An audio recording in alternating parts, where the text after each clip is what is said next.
আসসালামু আলাইকুম। আজকে আটা আর বেসন দিয়ে মুচমুচে রসালো জিলাপি তৈরি করে দেখাবো। মাত্র ২০ মিনিটে এই জিলাপি তৈরি করে নেওয়া যায়। তাহলে চলুন দেখে নেই এর পুরো প্রস্তুত প্রণালী।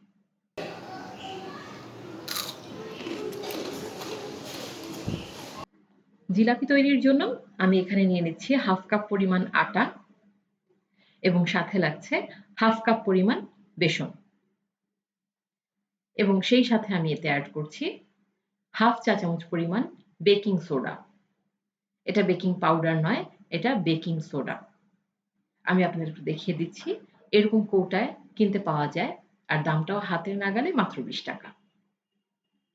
এবার এই ৩ টা উপকরণ একসাথে মিশিয়ে নিতে হবে। বেশ ভালোভাবে এটাকে মিশিয়ে নেয়ার পর আমি এতে রুম টেম্পারেচারে থাকা নরমাল পানি এতে এড করে দেব। কতটুকু পানি লাগবে সেটা আমি আপনাদের পরে বলছি। ১ম এ ১/২ কাপ পরিমাণ পানি নিয়েছি। অল্প, অল্প করে পানি নিতে হবে এবং একটা স্মুথ ব্যাটার তৈরি করে নিতে হবে। পানির মাপটা এক্সাক্টলি বলাটা একটু কঠিন। তারপরও আমার কতটুকু লাগছে সেটা আমি আপনাদের বলে দেব। আমি ১ম এ ১/২ কাপ পরিমাণ পানি নিয়েছি এবং সেই পানি কিন্তু পুরোটাই আমার লেগেছে। ১/২ কাপ পরিমাণ পানি আমি দিয়ে দিলাম। আমার আরো একটু পানি লাগবে মনে হচ্ছে। আমি এতে আরো ১ টেবিল চামচ পরিমাণ পানি এড করে দেব। একটা স্মুথ ব্যাটার তৈরি করে নিতে হবে। আপনাদের হয়তোবা সামান্য একটু কম বেশি পানি লাগতে পারে। তবে আমার এখানে ১/২ কাপ প্লাস ১ টেবিল চামচ পরিমাণ পানি লেগেছে একটা স্মুথ ব্যাটার তৈরি করে নিতে।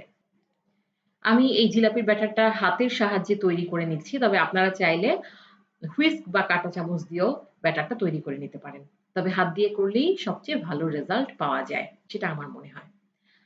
যাই হোক, এবার আমি আপনাদেরকে ব্যাটারের কনসিস্টেন্সিটা দেখিয়ে দিচ্ছি। এটা যখন আপনি উপর থেকে ফেলবেন তখন এটা একতারে পড়বে। ছেড়ে, ছেড়ে পড়বে না, একতারে পড়বে। আর এভাবে ফেটিয়ে নেওয়ার ফলে একটা এয়ার বাবল ক্রিয়েট হবে এবং এর কারণে জিলাপিটা ফুলে উঠবে। দেখুন আমি যখন উপর থেকে ছাড়ছি এটা কিন্তু একতারে পড়ছে।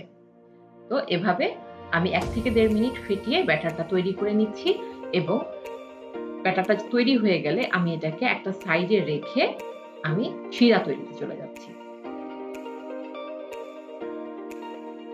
শিরা তৈরির জন্য একটা পাতিলে আমি ১ কাপ পরিমাণ চিনি নিয়ে নিয়েছি এবং সেই সাথে নিচ্ছি ১/২ কাপ পরিমাণ পানি। আর দিচ্ছি ২ টো এলাচ। এলাচের মুখ দুটো একটু ফাটিয়ে দিবেন তাহলে বেশ সুন্দর একটা স্মেল বের হবে। এবার মিডিয়াম আঁচে চুলাটা জ্বালিয়ে দিলাম এবং চিনিটা গলে যাওয়া পর্যন্ত অপেক্ষা করছি। জিলাপির জন্য আমাদেরকে একটা একতারি শিরা তৈরি করে নিতে হবে। অর্থাৎ একটা ঘন শিরা আমাদের তৈরি করে নিতে হবে। চামচে একটু শিরা নিয়ে আপনি এভাবে হাত দিয়ে দেখবেন। যখন দেখবেন যে এভাবে একটা তারের সৃষ্টি হচ্ছে, আপনারা নিশ্চয়ই দেখে বুঝতে পারছেন। একটা তারের সৃষ্টি হচ্ছে তখন শিরাটা আমার হয়ে গেছে। এর চেয়ে বেশি ঘন করা যাবে না। একতারের শিরা যখন হয়ে যাবে তখন আমি চুলাটা বন্ধ করে দেব এবং চুলা বন্ধ করে আমি এতে দিয়ে দেব ২ চা চামচ পরিমাণ লেবুর রস। লেবুর রসটা দিতেই হবে। লেবুর রসটা দিলে আপনার শিরাটা আর জমাট বেঁধে যাবে না। লেবুর রস দেওয়া হয়ে গেলে আমি এবার এতে দিয়ে দিচ্ছি ২ থেকে ৩ ফোঁটা food colour, yellow food colour ব্যবহার করেছি।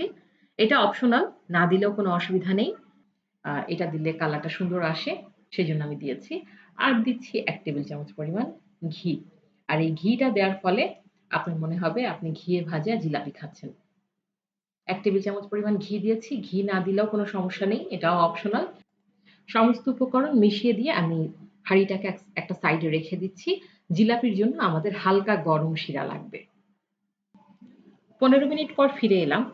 আমার হাতে একটা সসের বোতল দেখতে পাচ্ছেন। আমি এই সসের বোতলে করেই জিলাপিগুলো তৈরি করব। তবে আপনারা চাইলে যেকোনো পাইপিং ব্যাগ অথবা যেকোনো প্যাকেট দিয়েও কিন্তু জিলাপিটা তৈরি করে নিতে পারেন। জিলাপির ব্যাটারটা ১৫ মিনিটের মধ্যে সুন্দরভাবে সেট হয়ে গেছে। এবার আমি সম্পূর্ণ ব্যাটারটা এই সসের বোতলের মধ্যে ঢুকিয়ে মুখটা লাগিয়ে দিচ্ছি। এবার আমি জিলাপি তৈরি করতে চলে যাচ্ছি। একটা বড় সাইজের প্যান নিয়ে নিয়েছি। চেষ্টা করবেন জিলাপি তৈরির জন্য বড় সাইজের কোনো প্যান নিতে। এতে করে জিলাপির শেপটা সুন্দর আসে। পর্যাপ্ত পরিমাণ তেল দিয়ে দিয়েছি। প্রায় ১/২ ইঞ্চি পরিমাণ তেল দিয়েছি এবং তেলটা বেশ ভালোভাবে গরম করে নিয়েছি। এবার জিলাপি তৈরি করে নেয়ার পালা। গরম তেলে জিলাপিগুলো ছাড়তে হবে। তেলটা ভালোভাবে গরম করে চুলার জাল মিডিয়ামে করে দিতে হবে। যখন জিলাপিগুলো ছাড়বেন এগুলো নিজে নিজেই তেলের উপরে ভেসে উঠবে। আপনি দেখেই বুঝতে পারবেন জিলাপিগুলো কিন্তু সহজেই একদম সাথে, সাথেই কিন্তু ফুলে উঠবে এবং এগুলো নিজে, নিজে তেলের উপরে ভাসতে থাকবে। এভাবে আমি ৫ থেকে ৬ টা করে জিলাপি একবারে তৈরি করে নিচ্ছি। আমি লাস্ট জিলাপি তৈরি করেছিলাম গত রোজায়। আজকে আবার করছি। আমি যেহেতু রেগুলার জিলাপি বানাই না, সেজন্য এটা দেখতেও হয়তোবা অত ভালো হবে না। কিন্তু প্রিয় দর্শক, আপনারা এটা ট্রাই করতে পারেন। এটার টেস্ট অসাধারণ। তো ১ম ব্যাচ জিলাপি হতে ১ থেকে ২ মিনিটের মতো সময় লাগে। যখন দেখবেন একটু লালচে কালার হয়ে এসেছে, হালকা একটা গোল্ডেন কালার চলে এসেছে, আপনারা চামচ দিয়ে একটু টোকা দিলেই বুঝতে পারবেন এটা শব্দ হবে। তার মানে জিলাপিটা ভাজা হয়ে গেছে। প্রায় ১.৫ থেকে ২ মিনিটের মধ্যে জিলাপিটা ভাজা হয়ে যায়।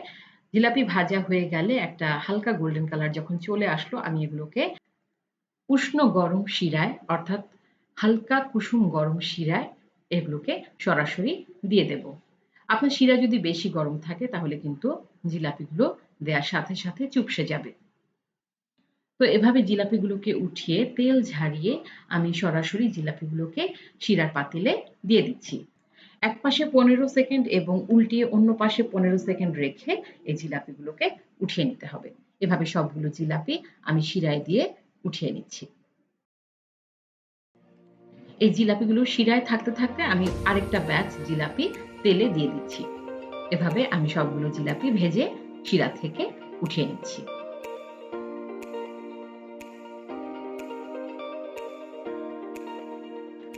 সেকেন্ড ব্যাচের জিলাপিগুলো দেওয়া হয়ে গেলে এবার আমি দেখে নিচ্ছি প্রথমেই যেই জিলাপিগুলো শিরায় দিয়েছি সেগুলোর কি অবস্থা। দেখুন এগুলো কিন্তু রস খেয়ে একদম টইটুম্বুর হয়ে গেছে। আমি আপনাদের একটা প্লেটে নিয়ে দেখাচ্ছি। এভাবে আমি সবগুলো জিলাপি তৈরি করে নিচ্ছি।